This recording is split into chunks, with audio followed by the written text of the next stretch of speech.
Hello friends, ಇವತ್ತಿಂದ ನಾವು ಭಾರತ ಸಂವಿಧಾನದ ಬಗ್ಗೆ ನೋಡೋಣ. ಭಾರತ ಸಂವಿಧಾನದಲ್ಲಿ ಮೊದಲ ಅಧ್ಯಾಯ ಭಾರತ ಸಂವಿಧಾನದ ಐತಿಹಾಸಿಕ ಹಿನ್ನೆಲೆ, ಹಿಸ್ಟೋರಿಕಲ್ ಬ್ಯಾಕ್ಗ್ರೌಂಡ್ ಬಗ್ಗೆ ಒಂದು ಸ್ವಲ್ಪ ನೋಡ್ಬೇಕು ನಾವು. ಇದಕ್ಕಿಂತ ಮುಂಚಿತವಾಗಿ ಸಂವಿಧಾನ ಭಾರತಕ್ಕೆ ಯಾವ ರೀತಿ ಬಂತು ಎಂಬುದರ ಬಗ್ಗೆ ಹಿನ್ನೆಲೆ ಬಗ್ಗೆ ನೋಡೋಣ. ಇದರ ಹಿನ್ನೆಲೆ ಬಗ್ಗೆ ಒಂದು ಸ್ವಲ್ಪ ನಿಮಗೆ ಡಿಸ್ಕಷನ್ ಮಾಡ್ತೀನಿ, ಯಾವ ರೀತಿ ಹಿನ್ನೆಲೆ ಬತ್ತಪ್ಪ ಅಂತ.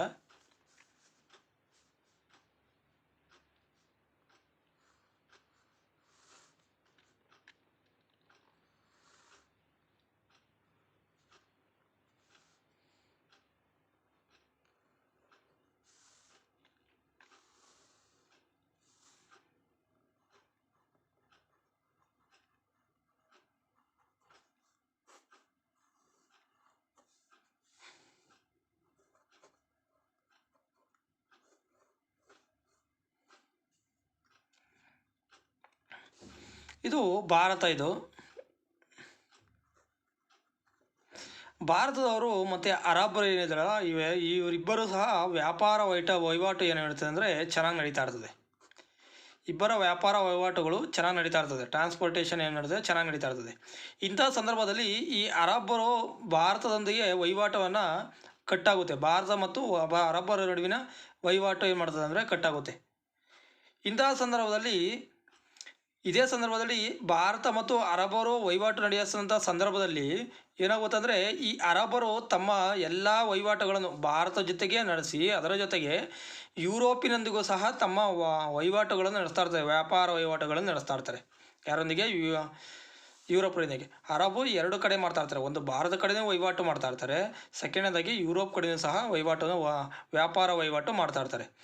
ಇಂತಹ ಸಂದರ್ಭದಲ್ಲಿ ಇಲ್ಲಿ ಏನು ಮಾಡ್ತಾರೆ ಅಂದರೆ, ಅರಬ್ಬರ ವಹಿವಾಟು ಏನಾಗುತ್ತೆ ಅಂದರೆ ಭಾರತಕ್ಕೆ ಕಡಿವಾಣ ಆಗ್ತಾರೆ. ಇಲ್ಲಿ ಅಡೋಬಾನ್ ಟರ್ಕರ್ ಕಾನ್ಸ್ಟಾಂಟಿನೋಪಲ್ ಇದೆಯಲ್ಲ, ಇಲ್ಲಿ ಏನಾಗುತ್ತದೆ, ಅರಬ್ಬರು ಏನು ಮಾಡ್ತಾರೆ, ಅರಬ್ಬರು ಭಾರತದೊಂದಿಗಿನ ವಹಿವಾಟು ಕಡಿವಾಣ ಆಯ್ತದೆ ಅಂದರೆ ನಿಂತೋಯ್ತದೆ ಇಲ್ಲಿ.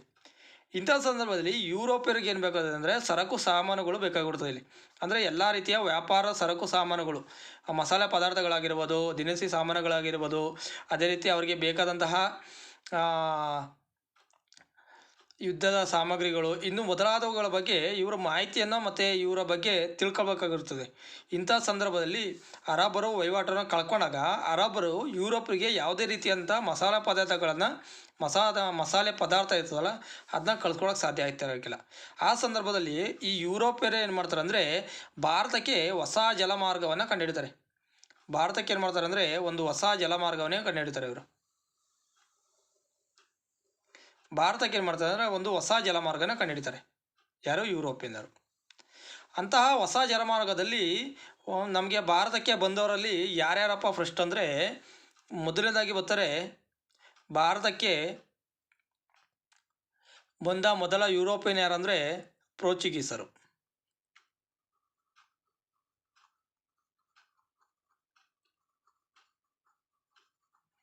ಪೋರ್ಚುಗೀಸರು ಮೊದಲನೇದಾಗಿ ಬರ್ತಾರೆ ಅಂದರೆ ಮಸಾಲೆ ಪದಾರ್ಥಗಳನ್ನ ತೆಗೆದುಕೊಂಡು ಹೋಗೋಕ್ಕೆ.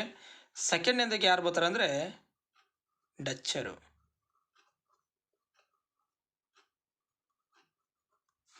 ಮೂರನೇದಾಗಿ ಇಂಗ್ಲೀಷರು, ನೀವು ಬ್ರಿಟಿಷ್ ಅಂತಾರಲ್ಲ ಅವರು. ನಾಲ್ಕನೇದಾಗಿ ಬರೋರೆ ಡ್ಯಾನಿಯರು.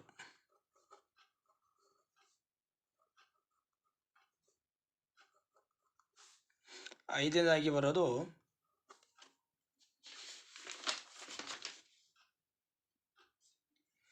ಡ್ಯಾನಿಷ್. ಇದು ಡ್ಯಾನಿಷರು ಬರ್ತಾರೆ ಇಲ್ಲಿ, ಡ್ಯಾನಿಷರು ಬರ್ತಾರೆ. ಐದನೇದಾಗಿ ಏನು ಮಾಡ್ತಾರೆ ಅಂದರೆ ಫ್ರೆಂಚರು ಬರ್ತಾರೆ. ಇದು ಗೊತ್ತಾಯ್ತು ಅನ್ಕೋತೀನಿ. ಭಾರತಕ್ಕೆ ವ್ಯಾಪಾರವನ್ನು ಮಾಡಲು ಬಂದಂತಹ ಮೊದಲ ಯುರೋಪಿಯನ್ನರು ಯಾರು ಅಂದರೆ ಪೋರ್ಚುಗೀಸರು. ಸಮುದ್ರ ಮಾರ್ಗದ ಮೂಲಕ ಭಾರತಕ್ಕೆ ಜಲಮಾರ್ಗವನ್ನು ಕಂಡುಹಿಡಿದು ಮೊದಲ ಬಾರಿಗೆ ಯುರೋಪಿಯನ್ನರು ಏನು ಮಾಡ್ತಾರೆ ಅಂದರೆ ಭಾರತಕ್ಕೆ ಬರ್ತಾರೆ. ಜಲಮಾರ್ಗವನ್ನು ಕಂಡುಹಿಡಿದು ಏನು ಮಾಡ್ತಾರೆ, ಪೋರ್ಚುಗೀಸರು ಭಾರತಕ್ಕೆ ಬರ್ತಾರೆ. ಈ ರೀತಿ ಬಂದಂತಹ ಇವರೆಲ್ಲರೂ ಆಲ್ಮೋಸ್ಟ್ ನೋಡಿ, ಈ ಫ್ರೆಂಚರು ಬರ್ತಾರೆ, ಡಚ್ಚರು ಸಹ ಬರ್ತಾರೆ, ಡ್ಯಾನಿಷರು ಬರ್ತಾರೆ, ಪೋರ್ಚುಗೀಸರು ಬರ್ತಾರೆ. ಈ 4 ಜನರು ಈ 4 ರಾಷ್ಟ್ರಗಳು ಬಂದಿತ್ತು ವ್ಯಾಪಾರಕ್ಕಾಗಿ ಮಾತ್ರ.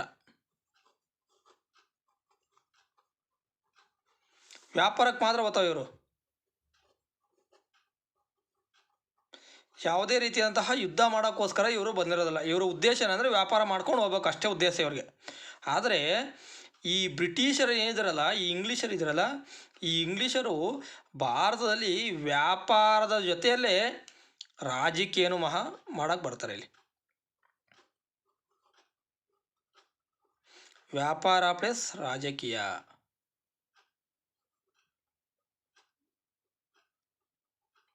ವ್ಯಾಪಾರ ಮತ್ತು ರಾಜಕೀಯವನ್ನು ಇಲ್ಲಿ ಸ್ಥಾಪನೆ ಮಾಡಲು ಬರ್ತಾರೆ. ಯಾರು? ಇಂಗ್ಲೀಷರು. ಇದರಿಂದ ಏನಾಗುತ್ತಂದರೆ ಭಾರತಕ್ಕೆ ಈ ಬ್ರಿಟಿಷರು 1600 ಏನು ಮಾಡ್ತಾರೆ ಅಂದರೆ ಭಾರತಕ್ಕೆ ಬರ್ತಾರೆ. ಇಲ್ಲಿ ಹೇಳ್ಕೊಳ್ತೀನಿ ನೋಡಿ. ಈಗ ಇದು ನಿಮ್ಗೆ ಅರ್ಥ ಆಯ್ತಲ್ವ? ಇದು ನಿಧಾನಕ್ಕೆ ಹೇಳ್ತಾ ಇದ್ದೀನಿ. ಇದು ಗೊತ್ತಾಗಿಲ್ಲ ಅಂದರೆ ಇನ್ನೊಂದ್ಸಲ ಪಾಸ್ ಮಾಡಿ ನೋಡ್ಕೊಳ್ಳಿ.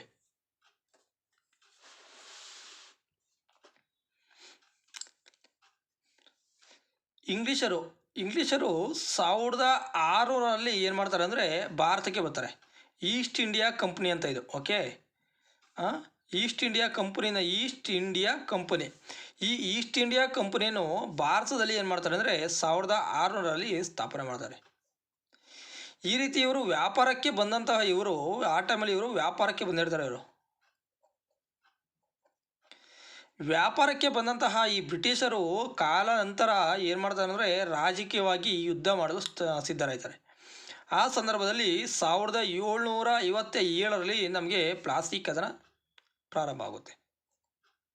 ಮೊದಲ ಬಾರಿಗೆ ಇವರು ಪ್ಲಾಸ್ಟಿಕ್ ಕದನ ಮಾಡ್ತಾರೆ. ಇವರು ಯಾರ ನೇತೃತ್ವದಲ್ಲಿ ಅಂದರೆ ರಾಬರ್ಟ್ ಕ್ಲೈವ್ ಅಂತ ಒಬ್ಬ ಸೈನ್ಯಾಧಿಕಾರಿ ಇರ್ತಾನೆ ಅಥವಾ ಗವರ್ನರ್ ಇರ್ತಾನೆ. ರಾಬರ್ಟ್ ಕ್ಲೈವ್ ಮುಖಾಂತರ ಏನು ಮಾಡ್ತಾರೆ ಅಂದರೆ ಇವರು ಪ್ಲಾಸಿ ಎಂಬಲ್ಲಿ ಏನು ಮಾಡ್ತಾರೆ, ಕೋಲ್ಕತ್ತಾದ ಪ್ಲಾಸಿ ಇದೆಯಲ್ಲ ಅಲ್ಲಿ ಏನು ಮಾಡ್ತಾರೆ ಅಂದರೆ ಇವರು 1757 ಪ್ಲಾಸಿ ಕದನವನ್ನು ಗೆದ್ಕೋತಾರೆ. ಗೆದ್ದಂತಹ ಈ ರಾಬರ್ಟ್ ಕ್ಲೈವ್ ಏನು ಮಾಡ್ತಾರೆ ಅಂದರೆ ಮತ್ತೆ 1764 ಬಕ್ಸರ್ ಕದನವನ್ನು ಅನೌನ್ಸ್ ಮಾಡ್ತಾರೆ. ಈ ಬಕ್ಸರ್ ಕದನದಲ್ಲೂ ಸಹ ಮೀರ್ ಜಾಫರ್ ಅಂತ ಇರ್ತಾನೆ. ಇಲ್ಲಿ ಮೀರ್ ಜಾಫರನ್ನು ಸೋಲಿಸ್ತಾರೆ. ಮೀರ್ ಜಾಫರನ್ನು ಸೋಲಿಸಿ ಮೀರ್ ಕಾಸಿಮ್ನ ಮತ್ತೆ ಅಧಿಕಾರಕ್ಕೆ ತರ್ತಾರೆ. ರಾಬರ್ಟ್ ಕ್ಲೈವ್ ಅವರಿಗೆ 5 ಲಕ್ಷ ವಾರ್ಷಿಕ ಕಂದಾಯವನ್ನು ಕೊಡಬೇಕಾಗಿರ್ತದೆ. ಇದರಿಂದಾಗಿ ಕೋಪಗೊಂಡಂತಹ ಈ ರಾಬರ್ಟ್ ಕ್ಲೈವ್ ಏನು ಮಾಡ್ತಾರೆ, ಬಕ್ಸರ್ ಕದನದಲ್ಲೂ ಸಹ ವಿಜಯ ಆಯ್ತಾನೆ. ಹೇಳ್ತೀನಿ ಪ್ಲಾಸ್ಟಿಕ್ ಕದನ ಎಂದ್ರೂ ಬಕ್ಸರ್ ಕದನ, ಇದ್ರ ಬಗ್ಗೆ ಡೀಟೇಲ್ ಆಗಿ. ಪ್ಲಾಸ್ಟಿಕ್ ಕದನ ಒಂದು 2 ಕ್ಲಾಸ್ ಆಗ್ಬೋದು ಅನ್ಕೋತೀನಿ. ಇದು ಬಕ್ಸರ್ ಕದನ 1 ಕ್ಲಾಸ್ ಆಗ್ಬೋದು, ಪ್ಲಾಸ್ಟಿಕ್ ಕದನ 2 ಕ್ಲಾಸ್ ಆಯ್ತದೆ. ಅದು ಅಥವಾ ಅಷ್ಟು ದೊಡ್ಡದಾಗದೆ. ಅದ್ರ ಬಗ್ಗೆ ಹೇಳ್ತೀನಿ ನಾನು. ಇದು ಹೆಂಗೆ ಬತ್ತು ಸಂವಿಧಾನ ಹಿನ್ನೆಲೆ ಹೆಂಗೆ ಬತ್ತು ಅಂತ ಹೇಳ್ತಾ ಇದ್ದೀನಿ ಅಷ್ಟೇ. ಇದು ಅದಾದ ನಂತರ ನಮಗೆ 1765 ಏನು ಮಾಡ್ತಾರೆ ಅಂದರೆ ಈ ಬಕ್ಸರ್ ಕದನಕ್ಕೋಸ್ಕರ ಅಲಹಾಬಾದ್ ಒಪ್ಪಂದವನ್ನು ಮಾಡ್ಕೋತಾರೆ. ಯಾರ ಜೊತೆಗೆ ಮಾಡ್ಕೋತಾರೆ ಅಂದರೆ ದೆಹಲಿ ಸುಲ್ತಾನ್ ಆಗಿರ್ತಾನೆ ಬಹದ್ದೂರ್ ಶಾ, 2ನೇ ಬಹದ್ದೂರ್ ಶಾ ಇರ್ತಾರಲ್ಲ ಅವನೊಂದಿಗೆ ಏನು ಮಾಡ್ತಾರೆ ಅಂದರೆ ಅಲಹಾಬಾದ್ ಒಪ್ಪಂದವನ್ನು ಮಾಡ್ಕೋತಾರೆ. ಈ ಸಂದರ್ಭದಲ್ಲಿ 3 ಪ್ರದೇಶಗಳನ್ನು ಏನು ಮಾಡ್ತಾರೆ ಅಂದರೆ ಈ ರಾಬರ್ಟ್ ಕ್ಲೈವ್ ತನ್ನ ವಶಕ್ಕೆ ಪಡ್ಕೊತಾನೆ. ಯಾವ 3 ಪ್ರದೇಶಗಳು ಯಾವ್ಯಾವು ಅಂದರೆ ಒಂದು ಬಂಗಾಳ, ಬಿಹಾರ, ಒರಿಸ್ಸಾ. ಈ 3 ಪ್ರದೇಶಗಳನ್ನು ಏನು ಮಾಡ್ತಾರೆ ಅಂದರೆ ಈ ರಾಬರ್ಟ್ ಕ್ಲೈವ್ ಏನು ಮಾಡ್ತಾರೆ ವಶಪಡಿಸ್ಕೋತಾನೆ. ಈ ಪ್ರದೇಶಕ್ಕೆ ಏನು ಮಾಡ್ತಾರೆ ಅಂದರೆ ದ್ವಿಮುಖ ಸರ್ಕಾರ ಪದ್ಧತಿಯನ್ನು ಜಾರಿಗೆ ತರ್ತಾನೆ. ಯಾರು? Robert Clive. ದ್ವಿಮುಖ ಸರ್ಕಾರ ಪದ್ಧತಿ ನೋಡಿ. ರಾಬರ್ಟ್ ಕ್ಲೈವ್ ಏನು ಮಾಡ್ತಾರೆ ಅಂದರೆ ದ್ವಿಮುಖ ಸರ್ಕಾರ ಪದ್ಧತಿಯನ್ನು 1765 ಅಲಹಾಬಾದ್ ಒಪ್ಪಂದದ ಮೇರೆಗೆ ಇದನ್ನು ಜಾರಿಗೆ ತರ್ತಾನೆ. ಇದು ದ್ವಿಮುಖ ಸರ್ಕಾರ ಪದ್ಧತಿ ವೆರಿ ವೆರಿ ಇಂಪಾರ್ಟೆಂಟು. ಸುಮಾರು ಸಲ ಕ್ವಶನ್ ಆಗ್ಬಿಟ್ಟದೆ. ಇದು ತುಂಬ ಸಲ ಕ್ವಶನ್ ಆಗಿದೆ ರಾಬರ್ಟ್ ಕ್ಲೈವ್ ಮೇಲೆ. ಏನಪ್ಪ ಈ ದ್ವಿಮುಖ ಸರ್ಕಾರ ಅಂದರೆ 2 ಭಾಗಗಳಾಗಿ ಮಾಡ್ತಾರೆ. ಭಾರತವನ್ನು ಭಾರತೀಯರು ಮತ್ತು ಬ್ರಿಟಿಷರು ಎಂಬುದಾಗಿ 2 ಭಾಗಗಳಾಗಿ ಡಿವೈಡ್ ಮಾಡ್ಕೋತಾರೆ. ಅಂದರೆ ಬ್ರಿಟಿಷರು ರಾಜಕೀಯದ ಬಗ್ಗೆ ಏನೇನು ಬರ್ತಾರೋ ಅದೆಲ್ಲ ನೋಡಿಕೊಳ್ಳೋದೇ ಬ್ರಿಟಿಷರು. ರಾಜಕೀಯವಾಗಿ ಎಲ್ಲನೂ ಅಲ್ಲಿನ ಸೈನ್ಯಾಧಿಕಾರಿಗಳು ಈಗ ನಮ್ಮ ಸೈನ್ಯಾಧಿಕಾರಿ ಏನಾದರೂ ಯುದ್ಧ ಮಾಡ್ಬೇಕಂದ್ರೆ ಈ ಬ್ರಿಟಿಷರನ್ನೇ ಕೇಳಬೇಕಾಗಿತ್ತು. ಯುದ್ಧಕ್ಕೆ ಪರಿಹಾರನೂ ಸಹ ಈ ಬ್ರಿಟಿಷರನ್ನೇ ಕೇಳಬೇಕಾಗಿತ್ತು. ಮತ್ತು ಸಾಮ್ರಾಜ್ಯ ವಿಸ್ತರಣೆಗೂ ಸಹ ಈ ಬ್ರಿಟಿಷರನ್ನೇ ಕೇಳಬೇಕಾಗಿತ್ತು. ಪ್ರತಿಯೊಂದಕ್ಕೂ ಸಹ ಈ ಬ್ರಿಟಿಷರನ್ನೇ ಕೇಳಬೇಕಾಗಿತ್ತು. ಯಾಕೆಂದರೆ ಇವರು ಆಲ್ರೆಡಿ 2 ಯುದ್ಧದಲ್ಲಿ ಸೋತು ಭಾರತದವರು ಬ್ರಿಟಿಷರ ಹಂಗನೇ ನಿಲ್ಲಿಸ್ತಾರೆ ಅವರು. ಇಂಥ ಸಂದರ್ಭದಲ್ಲಿ ಭಾರತಕ್ಕೆ ಯಾವುದು ಕೊಡ್ತಾರೆ ಅಂದರೆ ಜಸ್ಟ್ ವಾಣಿಜ್ಯದ ಬಗ್ಗೆ ಕೊಡ್ತಾರೆ, ಕಮರ್ಷಿಯಲ್ ಬಗ್ಗೆ ಕೊಡ್ತಾರೆ ಅಷ್ಟೇ. ಇದು ದೇಶ ರಾಜ್ಯಗಳು ನೋಡ್ಕೊತಾ ಇರಬೇಕಾಗಿರ್ತದೆ ಅಷ್ಟೇ. ಇದಂದರೆ ಕಂದಾಯ ವಸೂಲಿ ಮಾಡೋದು ಬ್ರಿಟಿಷರು. ಆದರೆ ಕಂದಾಯ ಎಷ್ಟು ಕಟ್ಟಬೇಕು ಅನ್ನೋದು ಡಿಸೈಡ್ ಮಾಡೋದು ಬ್ರಿಟಿಷರು. ಅದನ್ನು ಕಂದಾಯ ಕೊಡಿ ಅಂತ ಕೇಳೋದು ಯಾರಾದರೆ ವಾಣಿಜ್ಯ ಇಲಾಖೆಯ ನಮ್ಮ ಭಾರತೀಯರು. ದೇಶೀಯ ಭಾರತೀಯರು ಏನು ಮಾಡ್ತಾರೆ ಅಂದರೆ ಜಸ್ಟ್ ನಮಗೆ ವಾಣಿಜ್ಯದ ಬಗ್ಗೆ ನಮ್ಮ ದೇಶೀಯ ಭಾರತೀಯರಿಗೆ ಕೊಟ್ಟಿರ್ತಾರೆ. 2 ಭಾಗಗಳಾಗಿ ಡಿವೈಡ್ ಮಾಡ್ತಾರೆ. ದ್ವಿಮುಖ ಸರ್ಕಾರ ಪದ್ಧತಿ, ಇದೊಂಚೂರು ನೆನಪಲ್ಲಿ ಇಟ್ಕೊಳ್ಳಿ. ಯಾಕೆಂದರೆ ಮುಂದಿನ ತರಗತಿಯಲ್ಲಿ ನಾನು ಇದು ಯಾವಾಗ ರದ್ದುಗೊಂಡಿತು ಅಂತ ನಿಮಗೆ ಹೇಳ್ಕೊಡ್ತೀನಿ. ವೆರಿ ವೆರಿ ಇಂಪಾರ್ಟೆಂಟ್ ಇದೆ. ಈ ರೀತಿ ಇವರು ರಾಜಕೀಯವಾಗಿ ಮತ್ತು ವಾಣಿಜ್ಯವಾಗಿ ಬ್ರಿಟಿಷರು ಏನು ಮಾಡ್ತಾರೆ ಅಂದರೆ ಆಡಳಿತ ನಡೆಸ್ತಾ ಇರ್ತಾರೆ.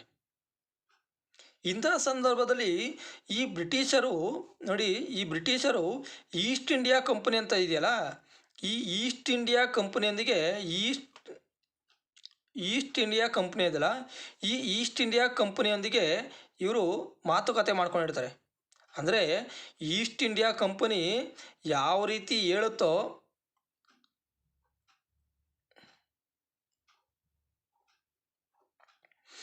ಈಸ್ಟ್ ಇಂಡಿಯಾ ಕಂಪನಿ ಯಾವ ರೀತಿ ಹೇಳುತ್ತೋ ಆ ರೀತಿ ಬ್ರಿಟಿಷ್ ಆಡಳಿತ ಮಾಡ್ತಾ ಇರಬೇಕಾಗಿರುತ್ತೆ. ಆದರೆ ಇಲ್ಲಿರುವಂತಹ ಗವರ್ನರ್ಗಳು ಏನು ಮಾಡ್ತಾ ಇರ್ತಾರೆ ಅಂದರೆ, ಮತ್ತು ಅಲ್ಲಿನ ಸೇನಾಧಿಪತಿಗಳು ಏನು ಮಾಡ್ತಾ ಇರ್ತಾರೆ ಅಂದರೆ ಈಸ್ಟ್ ಇಂಡಿಯಾ ಕಂಪನಿಗೆ ಸುಳ್ಳು ಹೇಳ್ತಾ ಇರ್ತಾರೆ. ಅಂದರೆ ಏನು ಎಕ್ಸಾಂಪಲ್ ಕೊಡ್ತೀನಿ ನೋಡಿ. ಕಂದಾಯವನ್ನು ಬ್ರಿಟಿಷ್ ಈಸ್ಟ್ ಇಂಡಿಯಾ ಕಂಪನಿ ಏನು ಮಾಡ್ತಾರೆ, ಈಸ್ಟ್ ಇಂಡಿಯಾ ಕಂಪನಿ ಏನು ಮಾಡಬೇಕಾಗಿದೆ ಅಂದರೆ 10 ರೂಪಾಯಿ ಕಂದಾಯವನ್ನು ವಸೂಲಿ ಮಾಡಿ ಅಂತ ಹೇಳ್ತಾರೆ.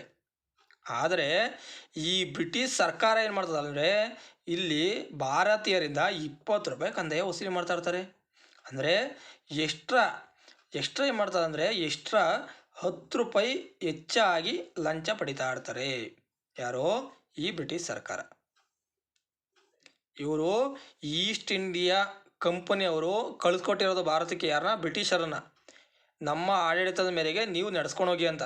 ಇವರು ಎಲ್ಲಿರ್ತಾರೆ ಅಂದರೆ ಇಂಗ್ಲೆಂಡಲ್ಲಿ ಇರ್ತಾರೆ. ಈಸ್ಟ್ ಇಂಡಿಯಾ ಕಂಪನಿ ಎಲ್ಲಿರ್ತದೆ ಅಂದರೆ ಇಂಗ್ಲೆಂಡಲ್ಲಿ ಇರುತ್ತೆ ಇದು. ಓಕೆ, ಇದೇನು ಮಾಡ್ತದೆ, ಇಂಗ್ಲೆಂಡಲ್ಲಿ ಇರ್ತದೆ. ಇದು ಇಂಗ್ಲೆಂಡ್ನಲ್ಲಿ ಇರ್ತದೆ. ಇದು ಇಂಗ್ಲೆಂಡಲ್ಲಿರುವಂಥ ಈಸ್ಟ್ ಇಂಡಿಯಾ ಕಂಪನಿ ಭಾರತಕ್ಕೆ ಬ್ರಿಟಿಷರನ್ನು ಕಳಿಸ್ಕೊಡ್ತಾರೆ. ಬ್ರಿಟಿಷರ್ ಕಳಿಸಿ ಅಲ್ಲಿ ಆಡಳಿತ ಮಾಡಿ ಅಂತ ಹೇಳ್ತಾ ಇರ್ತಾರೆ. ಎಲ್ಲ ರೂಲ್ಸು ಇವ್ರು ಏನು ರೂಲ್ಸ್ ಮಾಡ್ತಾರೋ, British East India company rules ಮಾಡ್ತಾರಲ್ಲ, ಆ ರೂಲ್ಸನ್ನೇ ಬ್ರಿಟಿಷರು ಏನು ಮಾಡ್ಬೇಕಂದ್ರೆ ನಡ್ಸ್ಕೊಂಡು ಹೋಗ್ತಾ ಇರಬೇಕಾಯಿತು. ಆದರೆ ಇವರು ದುರುಪಯೋಗ ಮಾಡ್ಕೊಳ್ಳೋಕೆ ಸ್ಟಾರ್ಟ್ ಮಾಡಿದ್ರು. ಹೇಳಿದ್ನಲ್ಲಿ ಇಲ್ಲಿ ಕಂದಾಯವನ್ನು 10 ರೂಪಾಯಿ ತಗೊಳ್ಳಿ ಅಂತ British East India company rules ಮಾಡಿದ್ರೆ ಇಲ್ಲಿರುವಂತಹ ಬ್ರಿಟಿಷರು ಏನು ಮಾಡ್ತಿದ್ರು ಅಂದರೆ 20 ರೂಪಾಯಿ ತಗೋತಿದ್ರು. ಎಕ್ಸಾಂಪಲ್ ಕೊಡ್ತಾರೆ ನಿಮ್ಗೆ ಅಷ್ಟೇ, ಇದೊಂದು ಎಕ್ಸಾಂಪಲ್ ನಿಮ್ಗೆ ಅರ್ಥ ಆಗಲಿ ಅಂತ ಎಕ್ಸಾಂಪಲ್ ಕೊಡ್ತಾ ಇರೋದು. ಆಗ ಇನ್ನು 10 ರೂಪಾಯಿ ಉಳಿತಲ್ವಾ, 10 ರೂಪಾಯಿ ಎಕ್ಸ್ಟ್ರಾ ವಸೂಲಿ ಮಾಡ್ತಾರೆ. ಇದು ಏನಂದರೆ ಲಂಚಕ್ಕೆ ಸಮಾನ ಆಯ್ತದೆ. ಇದು ಲಂಚಕ್ಕೆ ಸಮಾನ ಆಗುತ್ತೆ. ಈ ರೀತಿಯಾಗಿ ಬ್ರಿಟಿಷರು ಆಡಳಿತವನ್ನು ದುರುಪಯೋಗ ಮಾಡ್ಕೋತಾರಲ್ಲ ಇಲ್ಲಿ. ಇದಕ್ಕೆ ಈಸ್ಟ್ ಇಂಡಿಯಾ ಕಂಪನಿ ಒಂದು ನಿಯಂತ್ರಣ ತರಬೇಕು, ಒಂದು ಕಡಿವಾಣ ಹಾಕಬೇಕು ಎಂಬುದಕ್ಕೆ ಕಡಿವಾಣ ಹಾಕಬೇಕು ಅಂತ ಹೇಳಿ ನಿಯಂತ್ರಣ ಮಾಡಲು, ಯಾವುದೋ ಈಸ್ಟ್ ಇಂಡಿಯಾ ಕಂಪನಿ ಬ್ರಿಟಿಷ್ ಆಡಳಿತವನ್ನು ನಿಯಂತ್ರಣ ಮಾಡಲು ಒಂದು ಕಾನೂನನ್ನು ಜಾರಿಗೆ ತರ್ತದೆ. ಅದೇ ಯಾವ ಕಾನೂನು ಅಂದರೆ ನಿಯಂತ್ರಣ ಕಾಯ್ದೆ ಅಥವಾ ರೆಗ್ಯುಲೇಟಿಂಗ್ ಆ್ಯಕ್ಟ್ ಅಂತ. ನಿಯಂತ್ರಣ ಕಾಯ್ದೆ ಅಂದ್ರೆ ಒಂದೇ, ರೆಗ್ಯುಲೇಟಿಂಗ್ ಆ್ಯಕ್ಟ್ ಇದು ಎಷ್ಟು ಬರ್ತದೆ ಅಂದರೆ 1773ರಲ್ಲಿ ಜಾರಿಗೆ ಬರುತ್ತೆ. 1773ರಿಂದ 1947ರವರೆಗೆ ಹಲವಾರು ಕಾಯ್ದೆಗಳು ಬಂದು ಹೋಗುತ್ತವೆ ನಮ್ಮ ಭಾರತದಲ್ಲಿ. ಬ್ರಿಟಿಷರು ಮಾಡಿದಂತಹ ಹಲವಾರು ಕಾಯ್ದೆಗಳು ನಮ್ಮ ಭಾರತಕ್ಕೆ ಬಂದೋಗಿರ್ತವೆ. ಹಾಗಾಗಿ ಇದನ್ನು ಕಡಿವಾಣ ಹಾಕೋಕ್ಕೆ ರೆಗ್ಯುಲೇಟಿಂಗ್ ಕಾಯ್ದೆಯನ್ನು ಜಾರಿಗೆ ತಂದು ಈ ಬ್ರಿಟಿಷ್ ಆಡಳಿತವನ್ನು ಏನು ಮಾಡ್ತಾರೆ, ಕಡಿವಾಣ ಹಾಕ್ತಾರೆ. ಯಾರು, ಈಸ್ಟ್ ಇಂಡಿಯಾ ಕಂಪನಿ. ಇದೇ ಮೇಯ್ನು ನಮಗೆ. ಈಸ್ಟ್ ಇಂಡಿಯಾ ಕಂಪನಿ ಅಲ್ಲ, ಇದು ಮೇಯ್ನ್. ಇದು ಈಸ್ಟ್ ಇಂಡಿಯಾ ಕಂಪನಿಯವರೇ ಈ ಬ್ರಿಟಿಷರನ್ನು ಕಳಿಸ್ಕೊಟ್ಟಿರ್ತಾರೆ. ಇಷ್ಟು ವರ್ಷಕ್ಕೆ ಅಂತ ಅಗ್ರಿಮೆಂಟ್ ಮಾಡೇ ಕಳಿಸ್ಕೊಟ್ಟಿರ್ತಾರೆ ಇವರ ಬ್ರಿಟಿಷ್ ಈಸ್ಟ್ ಇಂಡಿಯಾ ಕಂಪನಿನ.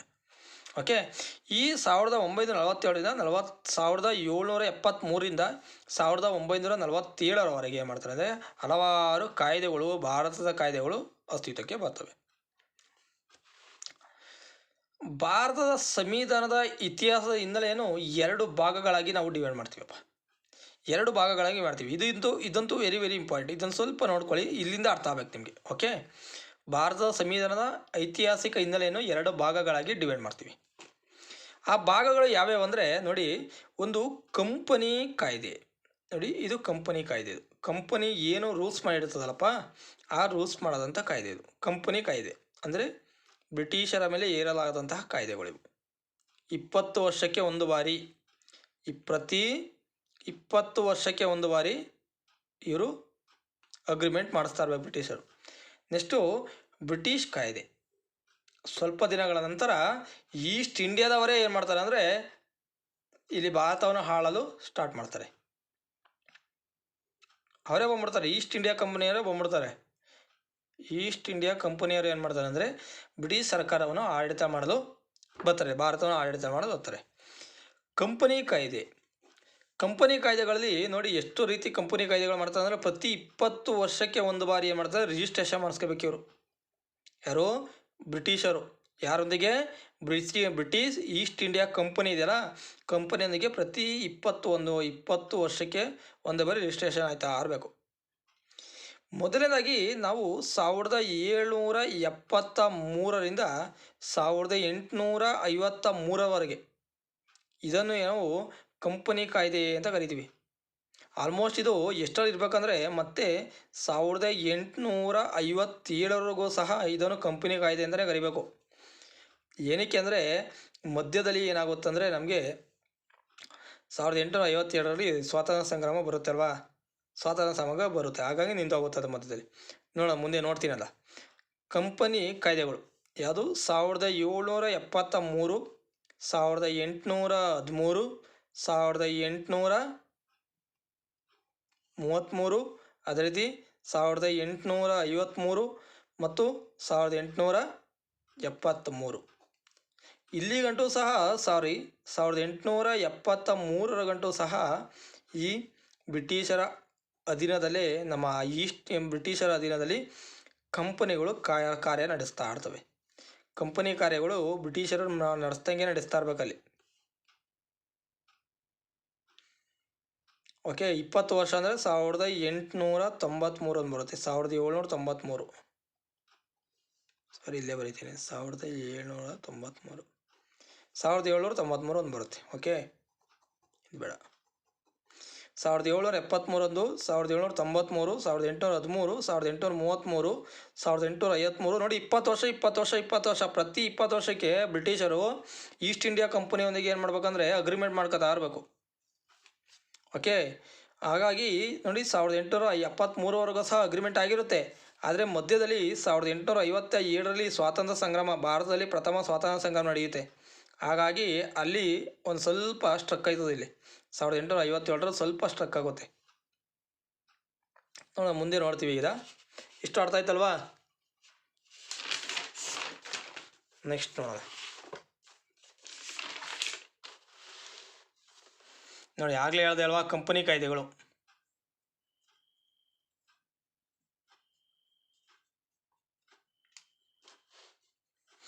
ನೋಡಿ ಕಂಪನಿ ಕಾಯ್ದೆಗಳು ನೋಡಿಲಿ.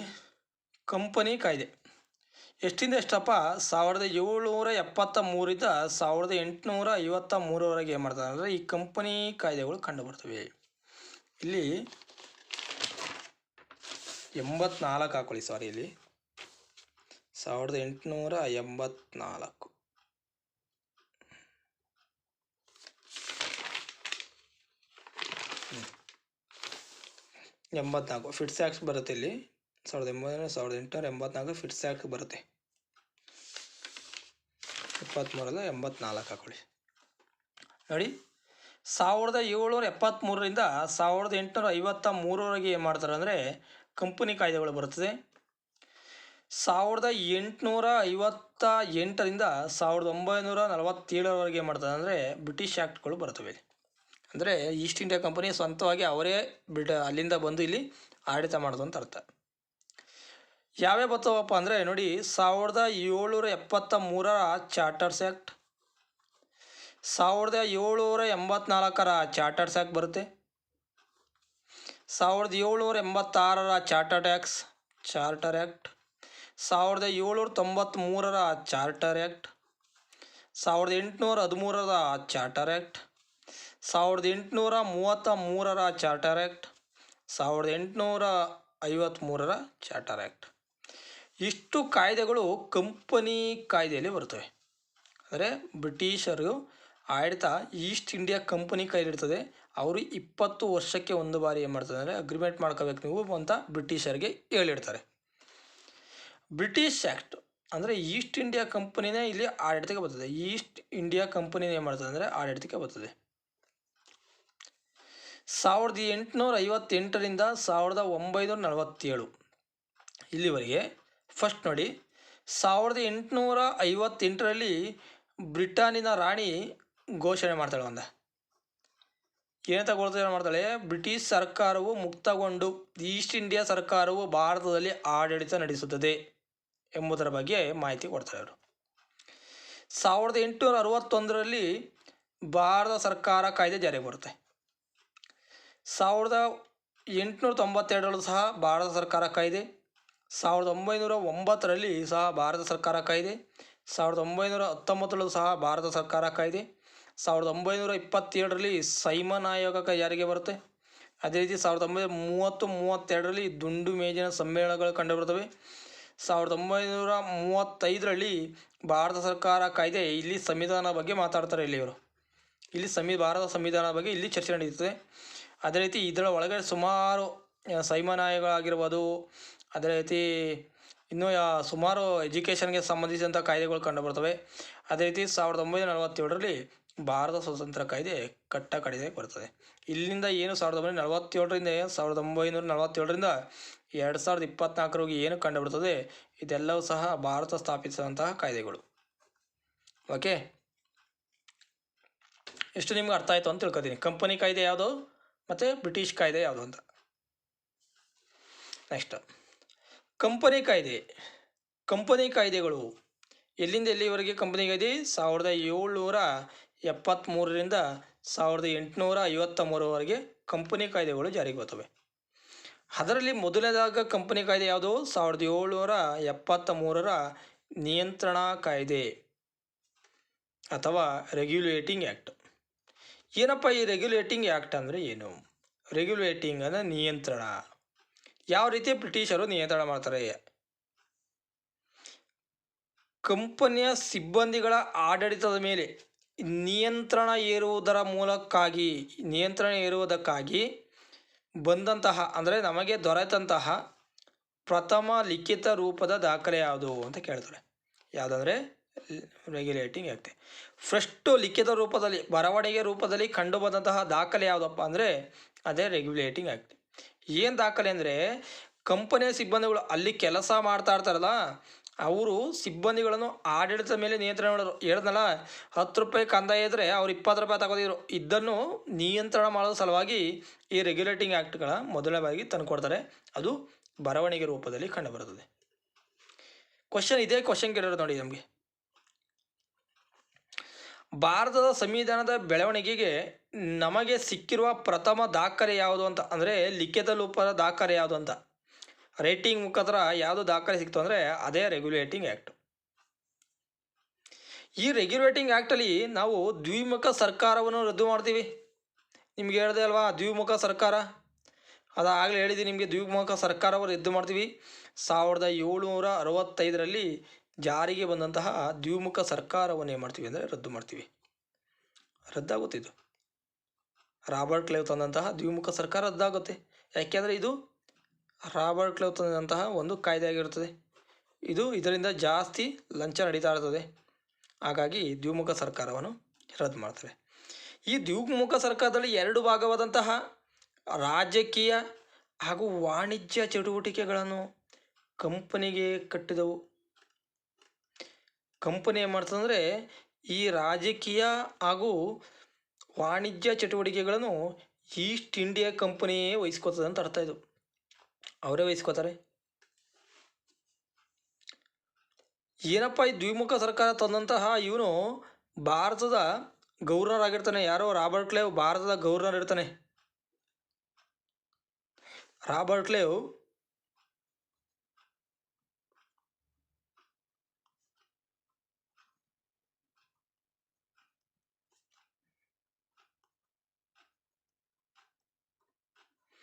ರಾಬರ್ಟ್ ಕ್ಲೈವ್ ಗವರ್ನರ್ ಇರ್ತದೆ.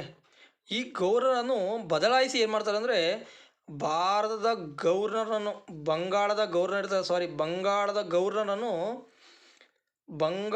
ಗವರ್ನರ್ ಜನರಲ್ ಆಗಿ ಏನು ಮಾಡ್ತದೆ ಅಂದರೆ ಬದಲಾವಣೆ ಮಾಡ್ತಾರೆ. ಬಂಗಾಳದ ಗವರ್ನರ್ ಜನರಲ್ ಆಗಿ ಏನು ಮಾಡ್ತಾರೆ ಬದಲಾಗುತ್ತೆ. ಮೊದಲ ಬಂಗಾಳದ ಗವರ್ನರ್ ಜನರಲ್ ಯಾರು ಅಂತ ತುಂಬ ಬಾರಿ ಆಲ್ರೆಡಿ ಕ್ವಶನ್ ಆಗ್ಬಿಟ್ಟಿದೆ. ಯಾರಂದರೆ ಲಾರ್ಡ್ ವಾರನ್ ಹೆಸ್ಟಿಂಗ್. ಇವನು ಮೊದಲನೇ ಬಂಗಾಳದ ಗವರ್ನರ್ ಜನರಲ್. ಅರ್ಥ ಆಯ್ತೈತೆ ಅಂತ ತಿಳ್ಕೊತೀನಿ. ಇವೆಲ್ಲ ಸಹ ರೆಗ್ಯುಲೇಟಿಂಗ್ ಆ್ಯಕ್ಟಲ್ಲಿ ಬರುವಂಥದ್ದು. ನೆಕ್ಸ್ಟು ನೋಡಿ, ಬಂಗಾಳದ ಶಾರ್ಟಾಗಿ ಬರೆದಿದ್ದೀನಿ. ಬಂಗಾಳದ ಗವರ್ನರ್ ಜನರಲ್ನ ನೆರವು ನೀಡಲು ಅಂದರೆ ಅವ್ರಿಗೆ ಸಹಾಯ ಮಾಡಲು 4 ಮಂದಿ ಸದಸ್ಯರಿಂದ ಕೂಡಿದಂತಹ ಒಂದು ಕಾರ್ಯಕಾರಿ ಮಂಡಳಿ ಇರ್ತದೆ. ಅಂದರೆ ಈ ಬಂಗಾಳದ ಗವರ್ನರ್ ಜನರಲು ಈ ಕಾರ್ಯಕಾರಿ ಮಂಡಳಿ ಯಾವ ರೀತಿ ಹೇಳುತ್ತೋ ಅದೇ ರೀತಿ governor general Bengal governor general ಕೆಲಸ ಮಾಡಬೇಕಾಗಿದೆ. ಇದು ಯಾರ ಪ್ರತಿನಿಧಿ? ಈಸ್ಟ್ ಇಂಡಿಯಾ ಕಂಪನಿಯ ಪ್ರತಿನಿಧಿಯಾಗಿರ್ತದೆ. ಇದು 4 ಮಂದಿ ಸದಸ್ಯರು ಇರ್ತಾರೆ ಅಲ್ಲಿ. ಆಗಲೇ ಹೇಳಿದೆ, ಈ ಕಾಯ್ದೆಯು ಯಾವುದೇ ಖಾಸಗಿ ವ್ಯವಹಾರದಲ್ಲಿ ತೊಡಗಿಸುವಂತಿಲ್ಲ. ಅಂದರೆ ಬ್ರಿಟಿಷರು ಭಾರತಕ್ಕೆ ಆಡಳಿತ ಮಾಡೋ ಬಂದಿರ್ತಾರಲ್ಲ, ಅಲ್ಲಿ ಬ್ರಿಟಿಷರಿಗೆ ಸಂಬಂಧಿಸಿದಂತಹ ಸಿಬ್ಬಂದಿಗಳು ಅಂದರೆ ಗೌರ್ಮೆಂಟ್ ಜಾಬಲ್ಲಿ ಏನಿರ್ತಾರಲ್ಲ, ಅವರು ಯಾವುದೇ ರೀತಿಯಾದಂಥ ಖಾಸಗಿ ವ್ಯವಹಾರದಲ್ಲಿ ತೊಡಗುವಂತಿಲ್ಲ. ಅದೇ ರೀತಿ ಸ್ಥಳೀಯರಿಂದ ಯಾವುದೇ ರೀತಿ ಕಾಣಿಕೆಗಳನ್ನು ಅಂದರೆ ಗಿಫ್ಟ್ಗಳನ್ನಾಗಿರಲಿ, ಲಂಚಗಳಂತಹಗಳನ್ನು ಯಾವುದೇ ರೀತಿಯಾದಂಥ ಸ್ವೀಕರಿಸುವಂತಿಲ್ಲ ಅಂತ ಈಸ್ಟ್ ಇಂಡಿಯಾ ಕಂಪನಿ ಏನು ಮಾಡ್ತದೆ, ನೌಕರರ ಮೇಲೆ ನಿರ್ಬಂಧ ಹೇರ್ತದೆ. ನೌಕರರ ಮೇಲೆ ಏನು ಮಾಡ್ತಾರೆ? ನಿರ್ಬಂಧ ಹೇಳ್ತಾರೆ. ಈ ರೀತಿ ಏನಾರ ಲಂಚ ಇದೇನೋ ತಗೋತಾರೆ ಅಂತ ಉದ್ದೇಶದಿಂದಾಗಿ ಏನು ಮಾಡ್ತಾರೆ ಅಂದರೆ ಒಬ್ಬ ಮುಖ್ಯ ನ್ಯಾಯಾಧೀಶ ಹಾಗೂ 3 ಇತರೆ ನ್ಯಾಯಾಧೀಶರನ್ನು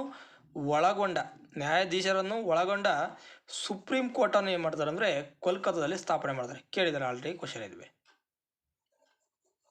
ಕ್ವಶನ್ ಆಗಿದೆ ಇದು. ಸುಪ್ರೀಂ ಕೋರ್ಟನ್ನು ಏನು ಮಾಡ್ತಾರೆ ಅಂದರೆ ಕೋಲ್ಕತ್ತಾದಲ್ಲಿ ಸ್ಥಾಪನೆ ಮಾಡ್ತಾರೆ. ಎಷ್ಟು ಜನ ಇರ್ತಾರಪ್ಪ? 3 ಜನ ನ್ಯಾಯಾಧೀಶರು, ಒಬ್ಬ ಮುಖ್ಯ ನ್ಯಾಯಾಧೀಶ, ಟೋಟಲ್ 4 ಜನ ಇರ್ತಾರೆ. ಇವರು ಇದನ್ನು ನಿಯಂತ್ರಣ ಮಾಡೋಕ್ಕೆ ಸ್ಥಾಪಿಸಿದ್ರು. ಇದು ಸಹ ತುಂಬ ಸಲ 2-3 ಸಲ ಕ್ವಶನ್ ಆಗಿದೆ. ಇದು ಕೋಲ್ಕತ್ತಾ ಸುಪ್ರೀಂ ಕೋರ್ಟ್ನ ಮೊದಲ ಮುಖ್ಯ ನ್ಯಾಯಾಧೀಶ ಯಾರು ಅಂದರೆ ಎಲಿಜಾ ಇಂಪೆ. ಇವರು ಮೊದಲ ಮುಖ್ಯ ನ್ಯಾಯಾಧೀಶರು. ಬಾಂಬೆ ಮತ್ತು ಮದ್ರಾಸ್ ಪ್ರಾಂತ್ಯಗಳ ಗವರ್ನರ್ಗಳನ್ನು ಬಂಗಾಳದ ಗವರ್ನರ್ ಜನರಲ್ನಿಗೆ ಏನು ಮಾಡ್ತಾರೆ ಅಂದರೆ ಅಧೀನಕ್ಕೆ ಒಳಪಡಿಸ್ತಾರೆ. ಅಂದರೆ ಇದು ಭಾರತದ ಮ್ಯಾಪ್ ಅಂದ್ಕೊಳ್ಳಿ.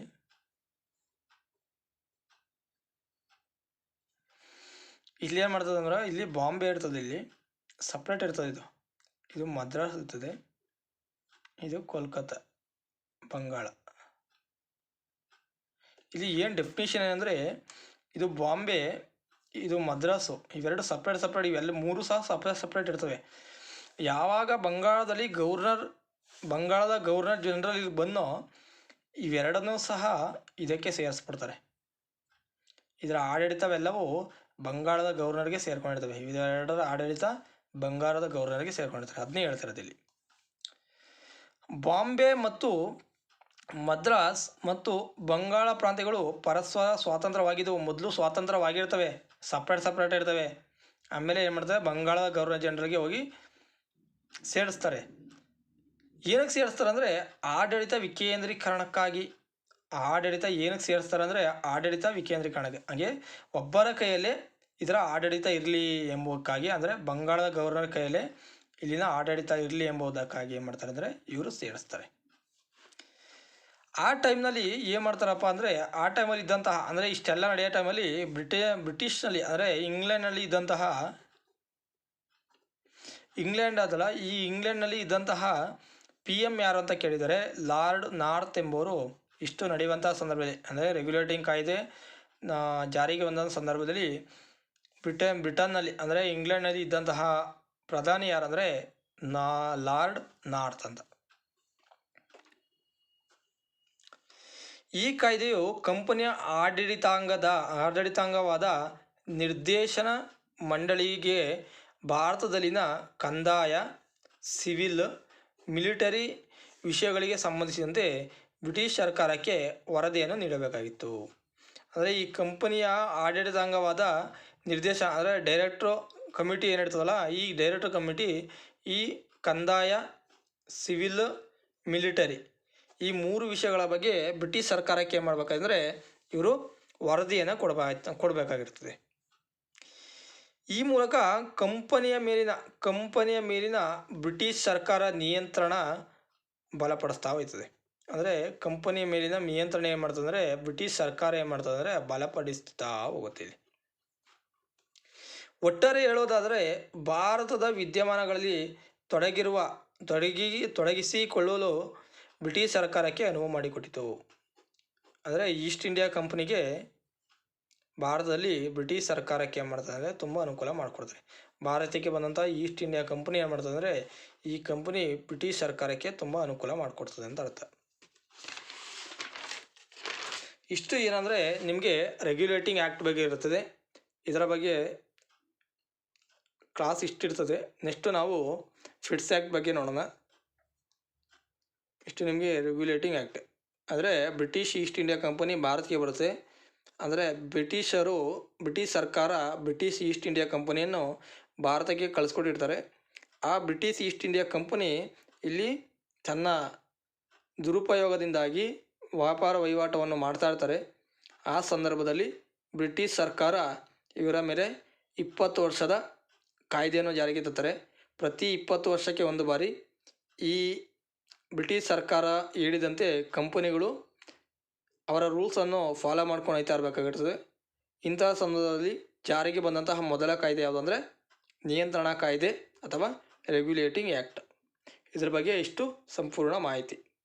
ಇದರ ಬಗ್ಗೆ ಕ್ವಶನ್ ಕೇಳಿದರೆ ನೋಡಿಕೊಳ್ಳಿ. ಧನ್ಯವಾದಗಳು. ನೆಕ್ಸ್ಟಿನ ತರಗತಿ 1784ರ ಫಿಟ್ಸ್ ಆ್ಯಕ್ಟ್. ಇದ್ರ ಬಗ್ಗೆ ನಾವು ಮುಂದಿನ ತರಗತಿಯಲ್ಲಿ ನೋಡೋಣ. ಧನ್ಯವಾದಗಳು.